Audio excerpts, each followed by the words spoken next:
Donc, merci à tous d'être présents pour ce webinaire lié à la mise en place de formulaires Google, entre autres. Donc, David Chalon nous fait le plaisir de mettre en place ce webinaire. Donc, David, à toi la parole. C'est parti. Merci Eric. La question qui a été posée justement sur le Discord a été à un moment de voir comment numériser certains des outils et notamment la fiche d'inscription. Ça, c'est quelque chose, par exemple, chez nous qui est arrivé déjà assez naturellement puisqu'on voulait arrêter, limiter le papier. Et il y a surtout eu notamment l'épisode de Covid qui nous a beaucoup limité les présences physiques et les échanges. Et donc, du coup, s'appuyer là-dessus était pour nous naturel et un très gros intérêt, puisqu'on pouvait toucher déjà les personnes qu'on avait habituellement sans qu'elles viennent pour rien, ce qui était compliqué à faire. Et on peut aussi, du coup, toucher d'autres personnes. Voilà. Donc, cette numérisation, elle apporte beaucoup de côtés pratiques, juste sur la gestion en elle-même, mais aussi pour la communication. C'est-à-dire que vous allez pouvoir intégrer aussi ce formulaire, ces liens, sur une page Facebook, sur une affiche, sur tous vos médias, en fait, que vous avez. Et ça peut attirer du monde et avoir directement un outil pour euh, faire une inscription ou une préinscription d'une personne. Ce qui, des fois, on voit la personne, elle est intéressée, puis finalement, 2, 3 jours après, elle ne vient pas parce qu'elle a fait démarre. Si on peut donner tout de suite le lien, elle peut peut-être donner ses coordonnées, remplir et faire le suivi. Donc, nous, ça commence à fonctionner, on va le développer. J'ai choisi, par exemple, ici de le faire avec l'environnement Google. Il faut savoir qu'il y a d'autres solutions, hein. On peut en discuter, plus tard. Mais surtout parce que, en fait, c'est pas juste un formulaire, c'est quand même un espace presque gratuit, hein, voilà, et qui contient beaucoup d'outils différents, qui sont très pratiques. Je précise presque gratuit parce qu'il y a quand même une limitation d'espace, qui est quand même très généreuse de base, hein, donc normalement, on n'a pas de besoin, et s'il y a besoin, les prix ne sont pas délirants non plus, hein. Ça permet surtout une gestion en ligne de documents assez globale avec toute une gestion de droit d'accès et le tout avec une interface assez intuitive et quand même qui gère, je dirais, complète dans le sens où nous, on arrive à gérer tous les besoins courants, hein. Parce que forcément, la suite, comme vous connaissez, il y a les Google Docs, les tableaux, voilà, il y a tout ce qu'on peut trouver de base et stocker, par exemple, les images, les logos avec. Et le Google Drive qu'on peut synchroniser. Voilà. Donc, c'est l'avantage, c'est que c'est cohérent et ça fonctionne assez bien pour ce que ça fait. Là, on va se concentrer juste sur un seul des outils, qui est donc le formulaire, hein, qui s'appelle le Google Form, hein, c'est pas compliqué. Et donc, pour ça, je vais commencer à vous montrer un que j'avais fait l'année dernière. Je l'ai dupliqué. Et je vais vous montrer déjà ce que donne un formulaire à peu près terminé. Je vais vous montrer rapidement les différentes sections que j'ai mis en place. Et ensuite, on va faire une démonstration de la saisie. Et on verra ensuite plus en détail chaque point.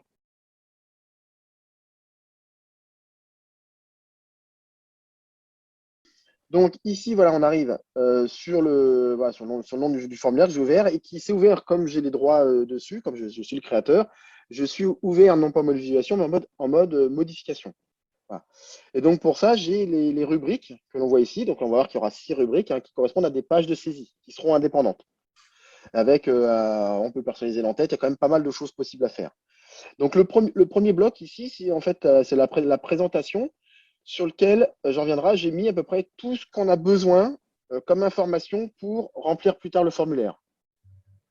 Le premier champ sera le champ d'adresse email de la personne à remplir. Ça servira à plusieurs choses, j'en reviendrai en détail à la fin.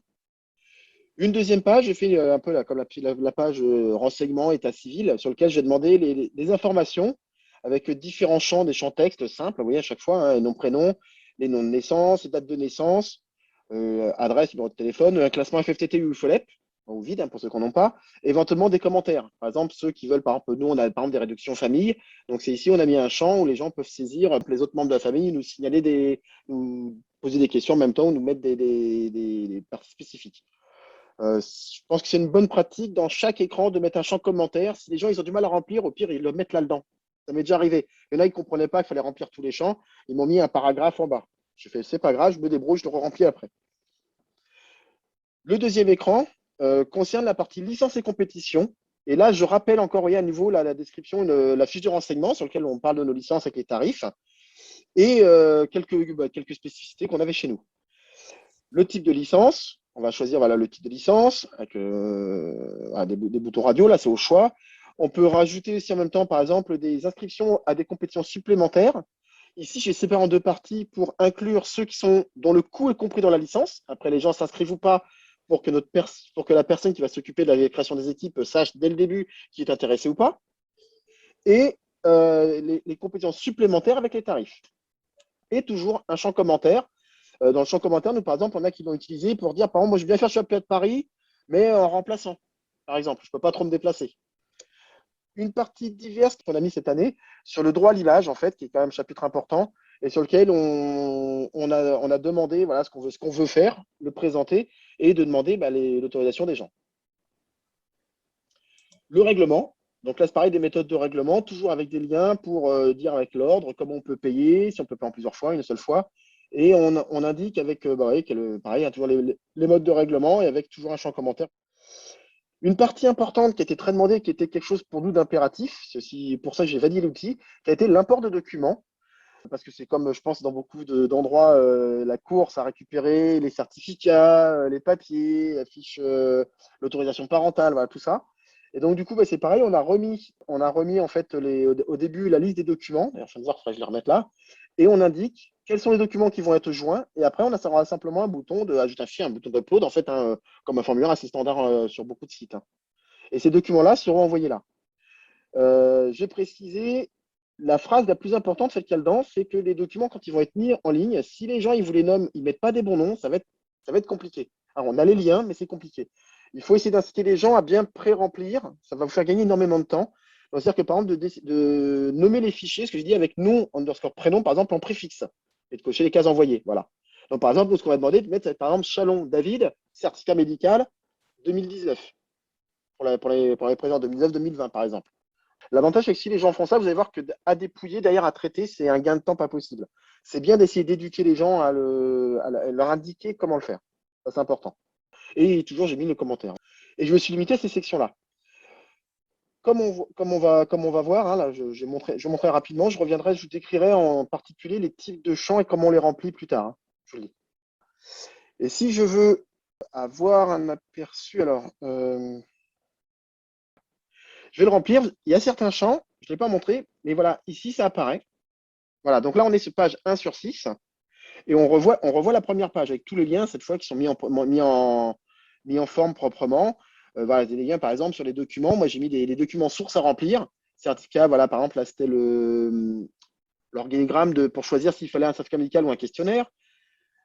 Un modèle de certificat médical pré-rempli, l'auto-questionnaire médical et l'autorisation parentale. Donc, les gens peuvent les télécharger dès le début du formulaire. Ils vont les remplir à la rigueur et on leur dit il faudra le scanner. Je mets une petite alerte puisque comme j'ai activé l'enregistrement, ce qui pour ce genre de formulaire est obligatoire en fait, hein, je précise que du coup ils seront enregistrés. Donc, normalement c'est des choses qu'on est obligé de faire. On est obligé de mettre normalement tout un justificatif plus juridique, mais je pense qu'on peut s'en passer encore, hein. Donc du coup, il va me demander mon mail.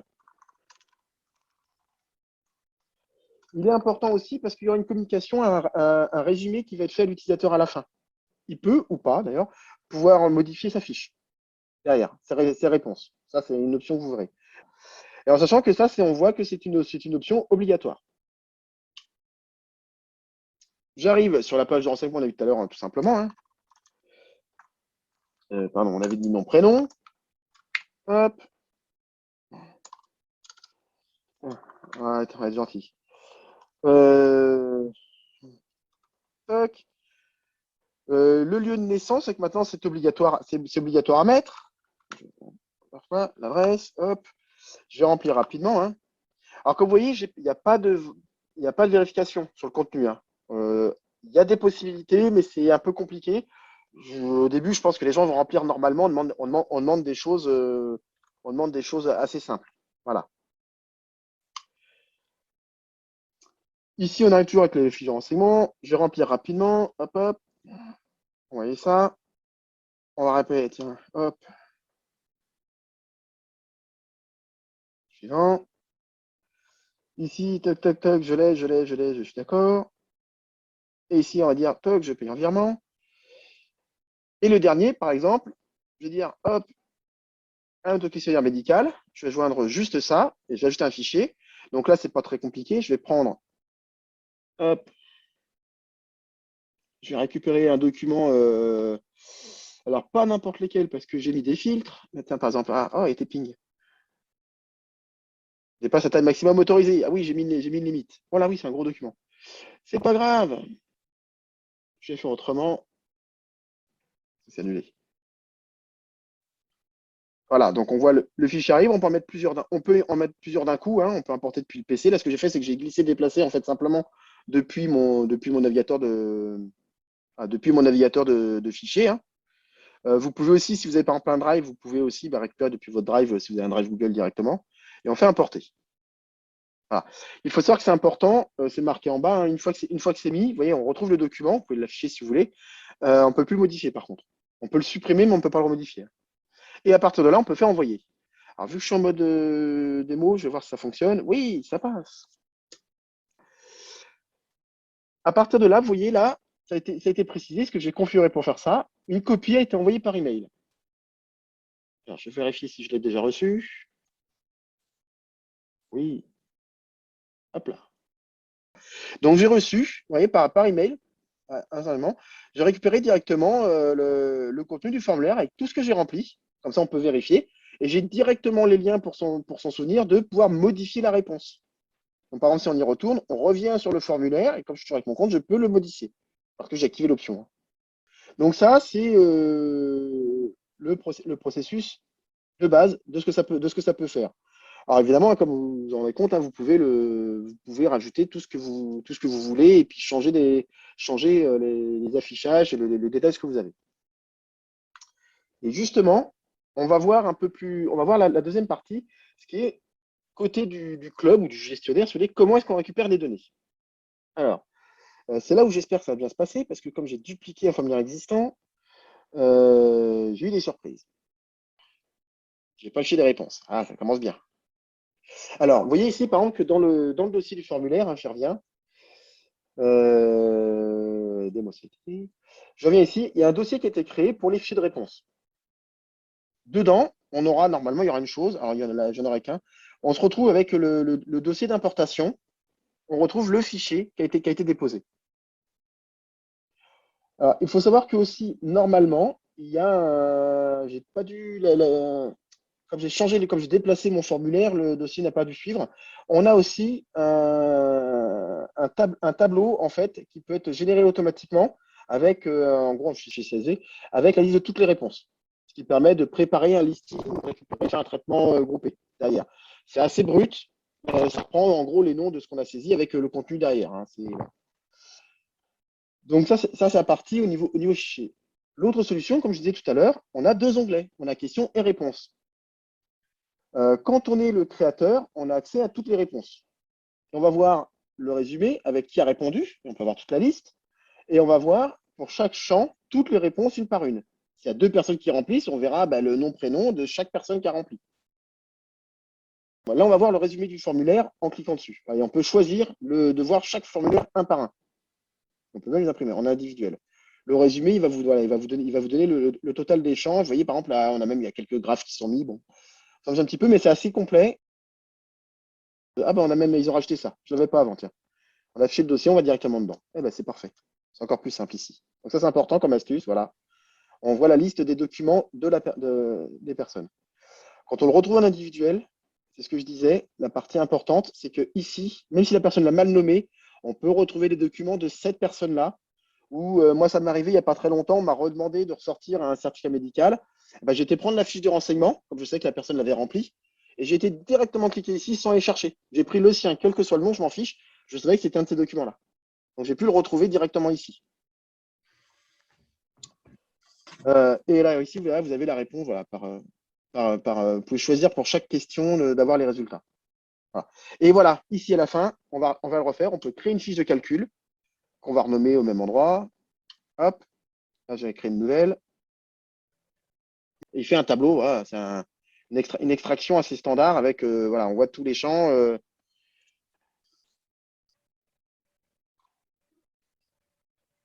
Ça va peut-être faire mal, ça. Non, ça va encore. Voilà, et on retrouve encore les liens avec voilà, les documents que j'ai mis, voilà, un beau logo. Donc finalement, une fois qu'on a mis ces deux options-là, qu'on a l'import du fichier, cette visualisation et le tableau en suivi, pour moi, je trouve que ça répond à peu près à tous les besoins qu'on a eu jusqu'à maintenant couramment. Et ce document-là, en général, on récupère les colonnes, on en fait une copie et on le remet un peu en forme en rajoutant des données pour nous pour faire notre listing de suivi annuel derrière. On va faire une partie un petit peu plus avancée et on va parcourir un peu toutes les fonctionnalités de création d'un formulaire, quelques options possibles. Est-ce que ça change? Là, c'est des choix à faire. Et notamment, on va voir quelques cas particuliers comme la gestion des droits, qui est quelque chose sur lequel on a eu un gros souci. Voilà, pour le moment, parce que c'est un cas particulier dans l'écosystème des fichiers Google. Donc, je vais revenir sur ma partie questions. Et sur les formulaires, quand on va créer, alors je vais créer, à chaque fois, vous avez une barre sur le côté qui permet de rajouter une question dans la section où vous êtes, dans la rubrique, est-ce qu'ils appellent ça. Vous pouvez importer des questions, s'il y a déjà quelque chose de prévu. Vous pouvez ajouter un titre, une description, voilà, comme par exemple ce qui arrive en début de partie. Une description, on peut rajouter où on veut, hein, on peut rajouter à chaque fois un bloc. On peut ajouter une image, une vidéo ou ajouter une section. Pour démonstration, je vais ajouter une section. Pas ici, pardon, excusez-moi. Hop, un petit CTRL Z pour annuler. Je reviens tout au fond. Super. Bon, ça marche bien, c'est pas grave. Normalement.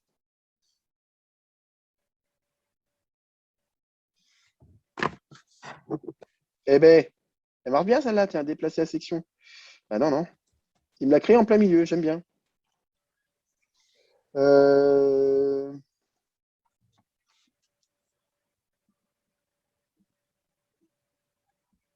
Eh ben, je suis content. Voilà, l'effet démonstration.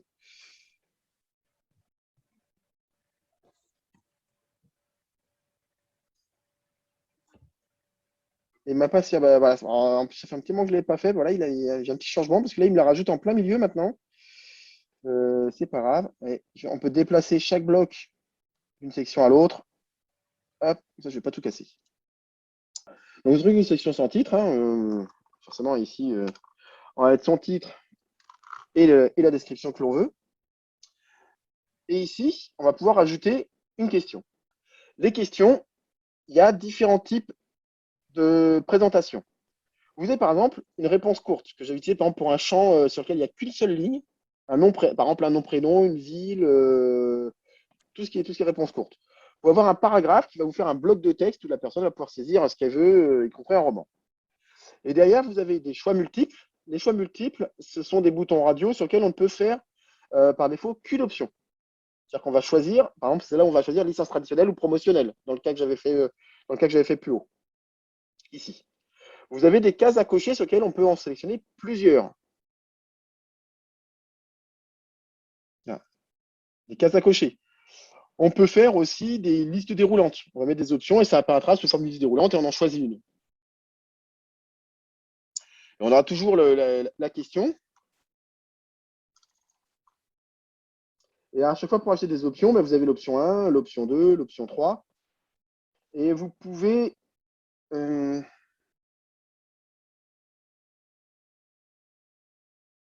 peut changer l'ordre, on s'en fiche. Ouais, il y a des liens, ça c'est des trucs avancés, on ne va pas le mettre. On peut racheter une description s'il y a besoin, par exemple, de redéfinir, par exemple, pour ce que j'ai mis, par exemple, pour la question des types de licences, le rappel du tarif. Et on peut mettre une option autre à la fin. En général, ce que je finis, quand il y a besoin, pardon, on peut rajouter une option autre, hein. Importer un fichier, cette section-là, c'est ce que j'ai utilisé pour l'import des documents. Ça va vous poser quelques questions, et on va le refaire. Importer des fichiers, quand on commence, ça permet d'autoriser les personnes à importer des fichiers dans le Drive. Donc, ça vous explique comment ça fonctionne. Et il y a un tout petit avertissement, voilà, et ça indique le texte. Et on peut notamment mettre quelques paramètres. Par exemple, on peut autoriser que certains types de fichiers, moi, c'est ce que j'avais fait, parce que je ne veux pas non plus le remplir. Donc, par exemple, en général, je n'ai pas besoin d'audio, je n'ai pas besoin de vidéo. Donc, j'avais autorisé, par exemple, les PDF, une feuille de calcul, un document et une image. Par exemple, pour nous, ce sont les seuls types de documents. Je précise image, pourquoi? Parce que j'ai eu la question. Image, c'est simplement parce que des fois, il y a des gens qui ne savent pas scanner, qui ne savent pas convertir en PDF. Et ce qu'ils font, des fois, c'est qu'on leur dit prenez en photo avec votre téléphone, vous le récupérez sur votre PC, ou même en ligne, et vous envoyez l'image. Nous, on se débrouillera, on convertira. Et voilà, donc c'est pour ça que c'est important de rajouter cette petite option parce que on en a eu pas mal, en fait. Hein. Le nombre de fichiers maximum, il faut y penser. Hein. Voilà, parce que par défaut, c'est 1. Ça, c'est une erreur que j'ai eu au début. Puis les gens ils disent on n'arrive pas, on n'y arrive pas. Et en fait, en effet, les gens sont bloqués. Et il y a la taille maximale du fichier. Vous voyez, par exemple, à 10 mégas, j'avais fait, faire attention, c'est normalement 10 mégas, je pense, ça va être suffisant. Si vous avez des problèmes, passez à 100 mégas, hein, mais il faut voir que ça va quand même remplir votre drive et qu'il y a une taille limitée par défaut. Donc, c'est bien de mettre une bonne limite. Qu'est-ce qu'on a d'autre? Échelles linéaires. Ah voilà, c'est pour faire des notations avec des libellés. Bon, voilà, si vous voulez. Il y a des grilles de choix multiples voilà, en ligne, en colonne, avec des choix un peu avancés. Voilà, des grilles on peut choper pour chaque ligne, mettre plusieurs colonnes. Voilà. Et on a des champs que je vais utiliser, par exemple des champs dates, avec le calendrier qui s'affiche. Je ne l'ai pas montré tout à l'heure. Mais dans la fiche de renseignement, ici, du coup, il y a aussi la saisie au calendrier par année, mois, comme ça. Ça, c'est pratique. Hein. Bon, c'est assez standard dans les formulaires, mais bon, ça existe. Et l'heure aussi, pareil. La dernière partie qui va être importante quand on va créer ce genre de données, c'est un champ, c'est cette option-là, qui est le champ obligatoire. Le champ obligatoire va rendre, c'est ce qu'on voit par exemple ici, voilà, ça rend un champ, c'est-à-dire que si on veut faire valider qu'on ne l'a pas rempli, si j'enlève le nom prénom par exemple et que je veux remplir, ça me dira erreur, toc, il faut remplir, ça remet cette question est obligatoire, tout simplement.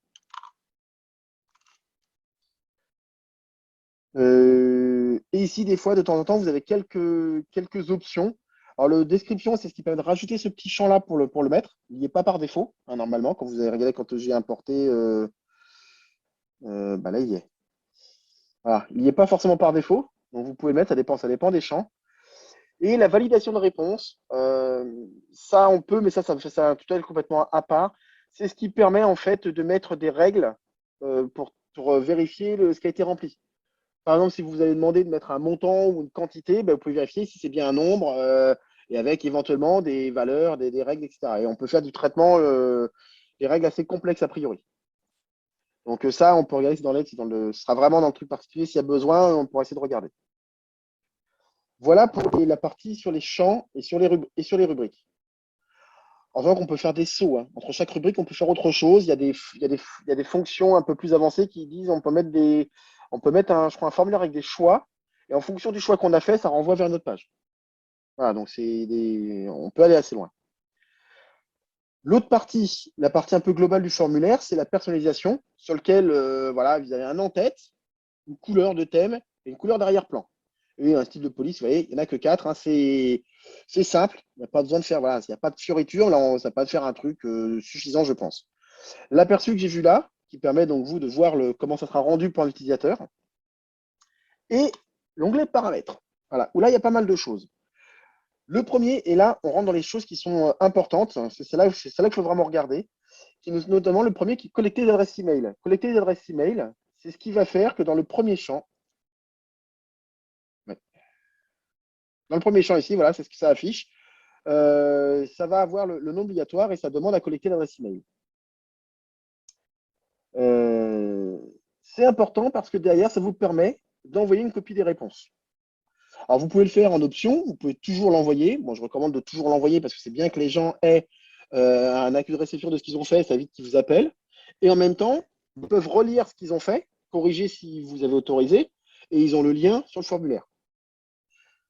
La connexion est obligatoire parce que derrière, je veux limiter une seule réponse. C'est-à-dire que la personne, par exemple, c'est une fois qu'elle a rempli, quand elle va se reconnecter avec son compte, elle va retrouver sa fiche à lui. Il ne pourra pas en faire plusieurs sinon. Sinon, c'est possible. Ça faut faire attention. Et là, ça devient le bazar. Et l'option dont je parlais tout à l'heure, est-ce que l'on peut modifier les réponses après l'envoi? Ça, c'est à vous de voir. C'est un choix un peu compliqué parce que modifier les réponses après l'envoi, c'est-à-dire que la personne peut remplir, vous faites les saisies, vous enregistrez, puis la personne après elle modifie des choses. Et là, je sais pas, je suis même pas sûr qu'il y ait une notification derrière. C'est-à-dire que si vous allez revenir sur la fiche, vous allez voir ça a changé, vous êtes peut-être pas au courant, vous êtes déjà rempli. Voilà. Par contre, si quelqu'un s'est trompé, du coup, il ne peut pas modifier, il ne peut pas corriger, donc c'est un peu embêtant. Voilà. Et bon, ça construit les graphiques, ça c'est pour voir les réponses comme on le voit nous en tant que gestionnaire, et ça, je pense qu'il n'y a pas besoin. Et ici, une taille globale pour tous les fichiers importés. Celle-là, peut-être aller vite, si vous avez beaucoup d'adhérents qui l'utilisent, ça peut peut-être monter. Il faudra faire attention et à surveiller. Mais ça permet aussi, pareil, d'éviter de surcharger la taille de votre, si vous avez beaucoup de formulaires, par exemple, de surcharger la taille de votre drive. L'onglet présentation, bah, ça affiche une barre de présentation, hein, quand on est, vous voyez, c'est la barre qui est ici en bas à droite, là, hein, simplement. On peut trier, on peut mettre des questions en mode aléatoire. Je ne sais pas quand est-ce que c'est utile, pas dans ce cas-là. Et afficher le lien pour envoyer notre réponse, pareil, je n'ai pas trop vu. Il faut savoir que donc du coup, voilà, le message de confirmation qui arrive à la fin. Et le questionnaire, ça c'est pour faire un formulaire un autre mode en fait de questionnaire qui permet de donner voilà, des questions, de donner des points, voilà, qui est aussi hors objet. Le principal, c'est vraiment ça, c'est la partie collection des adresses email, hein, pour envoyer une réponse et puis pour pouvoir enregistrer les personnes et revenir voir. La modification qu'il y a à choisir et la taille maximum du dossier. Voilà, c'est vraiment ça qui est important. Et derrière, là, il y a un cas qui est, je vais revenir, qui est dans la diffusion. Je vais revenir, d'ailleurs, je reviendrai sur la partie de gestion des droits en dernier. La diffusion, il faut faire attention, c'est que quand on envoie ici, si on fait comme sur un autre document standard, si on fait par exemple normalement, voilà, obtenir un lien, on va voir un lien normalement vers ce document-là qui est la partie édition. Et les personnes ne vont pas avoir les droits normalement, si vous avez bien configuré. Et ça pose un souci. Et sinon, vous pouvez faire simplement envoyer. Le plus simple, c'est d'envoyer un mail. Si vous avez une liste de diffusion, ben, vous l'envoyez, ou la liste de vos collaborateurs, et enfin, pardon, la liste des personnes que vous voulez, et vous retrouvez le lien ici qui, normalement, celui-là est bon. Mais de l'envoyer par email, et ça va vous envoyer l'information avec le message que vous allez mettre dedans. Vous pouvez inclure un formulaire dedans. Moi, je ne le fais pas parce que remplir, ça dépend. Il y a des navigateurs ou des clients mail qui n'aiment pas ça. Donc, c'est une source d'embêtement. Ça, je ne le ferai pas. Moi, je mets le lien et les gens vont se connecter sur un navigateur pour le faire. Et ensuite, vous pouvez l'envoyer. Et ça va être toujours connecté dans les adresses email. La dernière partie, la gestion des droits.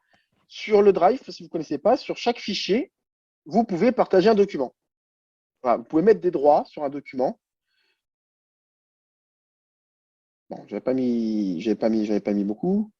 Voilà, là, j'en ai deux. Voilà, donc là, par exemple, il est déjà partagé. Alors, avec mon compte, puisque je suis propriétaire, puisque c'est moi qui l'ai créé, donc j'ai forcément les droits, et j'ai mis d'autres personnes sur lesquelles je peux choisir, en gros, 3 rôles. En lecteur, donc il va pouvoir juste ouvrir le document, mais en lecture seule. En commentateur, par exemple, il va pouvoir ouvrir, si c'est un tableur, il va pouvoir l'ouvrir le tableau et pouvoir mettre des commentaires sur le tableau ou à certains endroits, mais il ne pourra pas modifier le contenu de ce que vous avez mis dans les cellules, ou il est éditeur et dans ce cas, il a le droit de modifier le document. Voilà. Vous pouvez aussi définir comme propriétaire et dans ce cas, bah, vous lui passez la main. Pour un document standard, une présentation, un tableau, un document, ça fonctionne comme ça.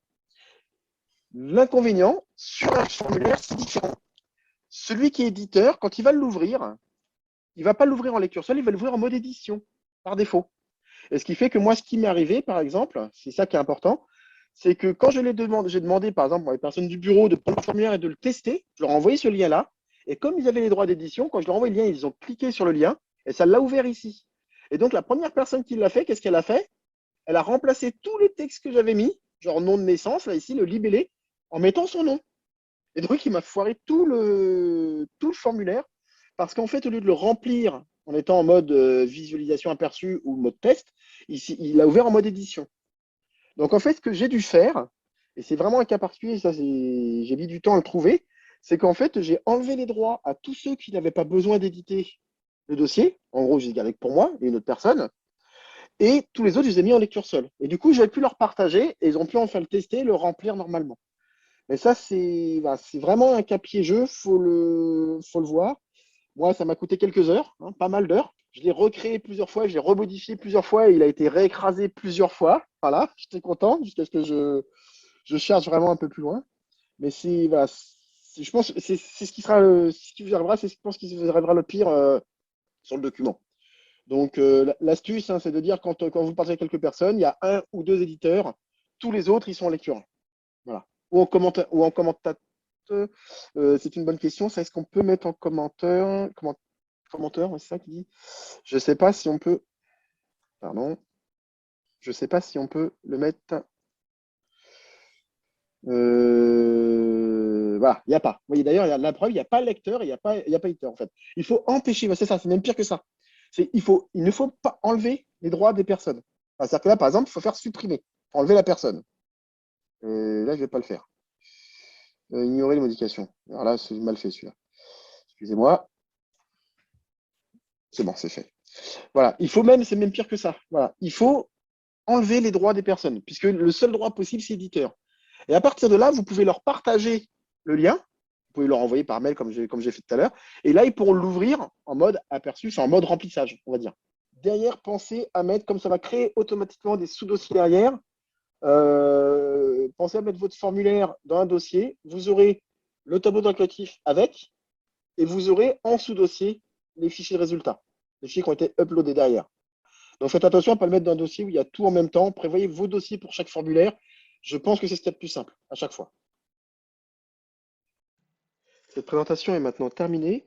Si vous avez des questions ou envie d'en discuter, vous pouvez laisser un commentaire, nous joindre par email ou bien sur le Discord en passant par vos correspondants responsables. Merci à tous et à bientôt pour la reprise.